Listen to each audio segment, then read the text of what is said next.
I'm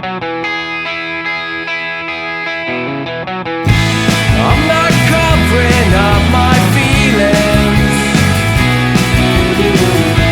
There's no bourbon in my cup. Pertama-tama sih dari awal gue main musik gitu ya. Dari awal gue main musik itu kan dari zaman SMP. Tadi awalnya cuma hobi, akhirnya mulai jadi ketagihan. Terus mulai bisa menghasilkan uang ini pas 4 tahun ke belakang gitu kan. Sekarang jadi full time drummer, dan juga bukan cuma main session, gue juga ngajar gitu kan.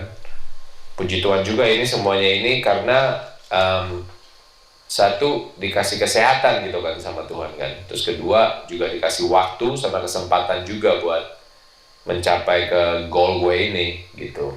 Jadi kalau misalnya untuk plan, gue nggak pernah punya gitu kan, rencanain. Tapi goal itu selalu bisa gue achieve lah, selalu bisa gue gapai. Nah, dari prosesnya itu, kenapa orang jadi mikir gue tuh konsisten di musik gitu. Konsistensi itu kan juga artinya kan lo selalu ngelakuin satu hal berulang-ulang terus-terusan gitu kan. Hampir to the point dimana itu berubah jadi rutinitas gitu. Yang tadinya cuma ada kerja gitu, day job, itu pun juga at the end of the day untuk nge-support gue main musik gitu. Jadi pada saat gue kerja, bukannya kerja sebagai pemain musik, gue menghasilkan uang untuk ngedukung kegiatan gue bermain musik. Jadi eksistensinya itu juga datang dari, pertama dari hasil uang yang gue hasilkan itu gue invest di waktu dan alat-alat untuk ngedukung gue main musik. Dan tadinya pikirnya ya ini sebulan, mungkin bulan depan kalau nggak ada uang lebih fokus di kerja gitu, atau bulan depannya lagi kalau misalnya ada uang ya mungkin lebih fokus di musik. Cuma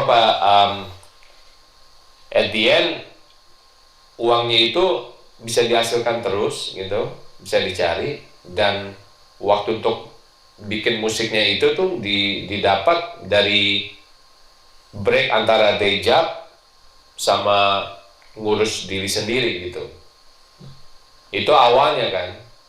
Cuma sekarang ke flip sekarang. Jadi musik yang jadi kerjaan gue gitu, breaknya gue nyari uang ekstra gitu. Seperti kan sekarang kan ya dapat berkat dari main drum gitu kan.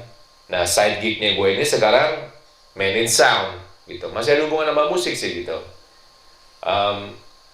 Itu yang pertama itu dari alasan pertama gue main musik itu gitu kan. Karena satu memang udah tadi hobi berubah jadi rutinitas gitu.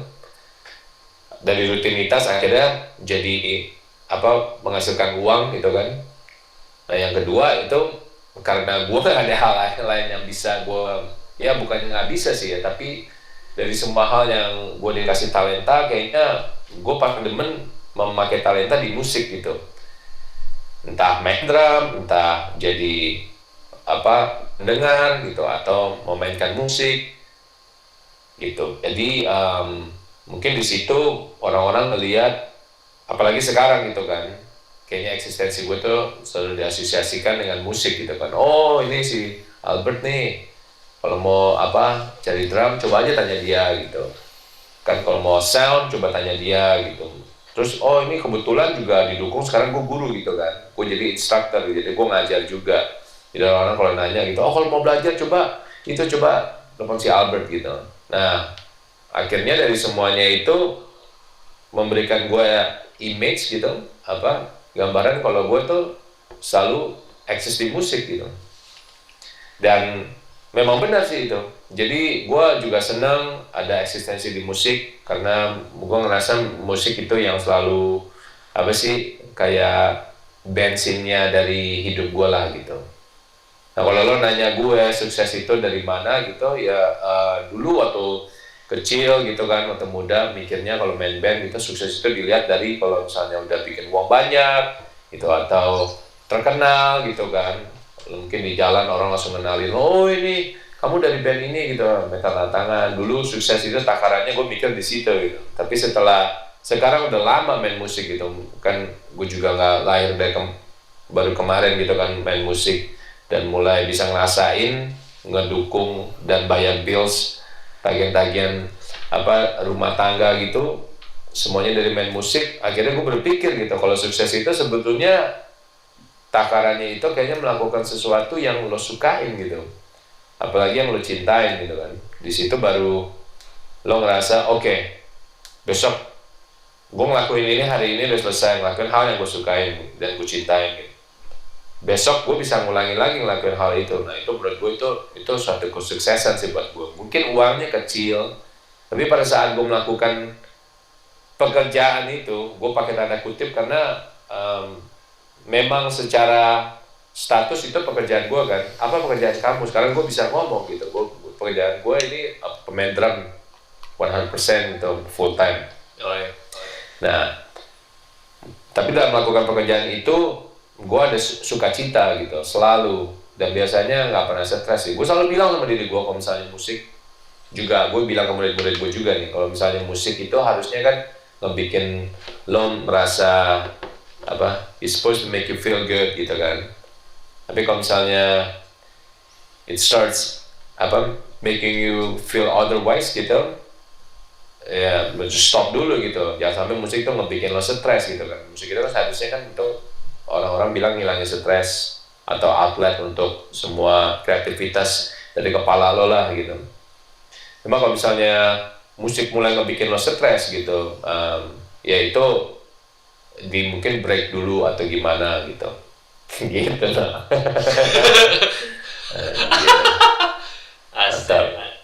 Asik. Ya, sukses itu bukan ini ya, bukan berarti harus gede punya duit, tapi something that you like.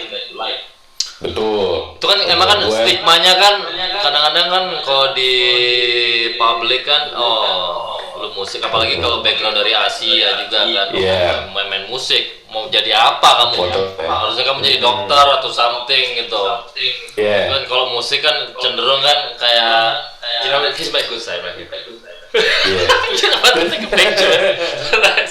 Tapi kalau main musik kan something that you like, ya itu nggak semua orang punya konsep kayak gitu ya kan. Jadi breaking through ininya ya, break the chain-nya itu loh, yang kadang-kadang putting us down gitu. Betul sih. Kadang orang gampang bilang ya keep trying gitu, atau coba terus gitu, nanti suatu hari bakal datang itu breaknya untuk karirnya lo gitu. Sebetulnya kalau ngomongin kayak begitu agak sedikit ya gampang untuk dibilang gitu ya, cuma untuk dicerna orang itu kayaknya susah gitu. Kalau menurut gue sih mungkin jangan dipikir finish line-nya. Mungkin kalau misalnya kita mikirin finish line-nya, kita selalu stres gitu kan, segala hal gitu. Lo kerja mikir jam 8 gue keluar nih gitu, atau kalau nggak dalam skala yang inilah yang paling yang paling besar gitu ya. Kalau kita kan kerja untuk membayar ya tagihan atau membeli sesuatu yang kita mau gitu. Kadang kita membeli bukan hal yang kita butuh gitu, tapi yang kita mau. Itu finish line-nya kita gitu kan. Kita ada target mau beli rumah gitu. Mau kita mikirin itu terus gitu, finish line-nya kita jadi stres kan. Mungkin yang kita jadi lupa nggak nikmatin proses mencapai garis akhir itu gitu. Nah makanya kalau menurut gua, kalau orang bilang ya keep trying begitu, ya itu gampang di mulut yang ngomongin gitu, tapi untuk orang yang dengar gitu, kita dengarnya oke, itu cuma di surface-nya doang, di permukaan gitu. Oke, saya juga tahu sih keep trying gitu kan, tapi bagaimana detailnya gitu. Kalau menurut gue sih memang mungkin nggak perlu dipikir finish line-nya itu yang tadi gue bilang awal kan. Jadi yang lo mau gitu di enjoy prosesnya gitu. Nah prosesnya arti kata ya mungkin hari ini gue mau keluar untuk membangun koneksi sama orang-orang di kafe mana gitu. Itu dulu aja fokus di situ gitu. Keluar terus ketemu orang-orang, kita mulai berkoneksi gitu. Nah ini juga kill two birds with one stone ya kan. Membunuh dua burung dengan satu batu gitu. Yang satu pertama kita ngebangun relasi gitu sama orang kan. Kalau kita keluar kita ketemu orang ngobrol-ngobrol boleh membangun relasi bagus gitu kan, membawa benefit buat kita. Yang kedua kita sebagai adult, sebagai orang dewasa gitu, ketemu orang dewasa lain, kalau kita berbicara gitu, itu tuh ada sense perasaan enak gitu kan, nge-put you in a good mood. Kecuali kalau lo ke bar gitu mau cari ribut gitu kan, percuma gitu kan, maksudnya hasilnya negatif. Tapi kalau misalnya lo bisa dapetin relasi dari orang, terus gitu, lo juga ketemu orang yang asik, itu nge-put you in a good mood gitu. Coba aja lo bayangin berapa kali lo keluar, hangout sama temen-temen lo, nongkrong begitu, pasti kan rasanya kayak kita langsung berisik, ketawa-ketiwi gitu. Nah, lakuin itu dulu aja, fokus ya hal yang paling dekat gitu. Jadinya untuk dapetin breakthrough-nya itu, nge-push-nya itu, jangan itu yang kita pikirin. Karena kalau gue ngerasa untuk nge-breakthrough market di sini juga udah pernah gue coba begitu kan, sempat tembus gitu. Cuma ya gue istilahnya masih a lifetime student lah. Gue masih tetap belajar gitu dan gue nggak ngerasa gue masih bisa keluar rumah tanpa orang stopping gue di jalan gitu. Dalam arti kata ya nggak ada fame gitu, nggak sesuatu yang nge-draw atensi dari orang-orang gitu kalau gue keluar gitu. Nah, bukan berarti itu juga lo belum nge-breakthrough market gitu kan. Iya juga sih. Gitu no. Mantap juga insight lu. Oh gimana nih? Baru kali ini gue tahu insightnya dari Bang Babet nih. Bang lagi. Thank you nih buat opportunity-nya nih. Kok Babet. Nanti gimana? Thank you Ko Babet. Waduh asik. Ya udah thank you lah Bet ya nanti. Thank you no. Ntar kita kontak-kontak lagi itu perspektif dari Babet ya tentang konsistensi di musik dan what is sukses dalam definisi lu sendiri. Seorang Babet. Iya. Thank you Nuno buat opportunity-nya nih. Ini positif sekali, bagus ini loh. Kreativitas itu dalam bentuk apapun selalu bagus gitu loh. Ya man, ya. Ya sebenarnya cuma sekedar ngopi aja, you know.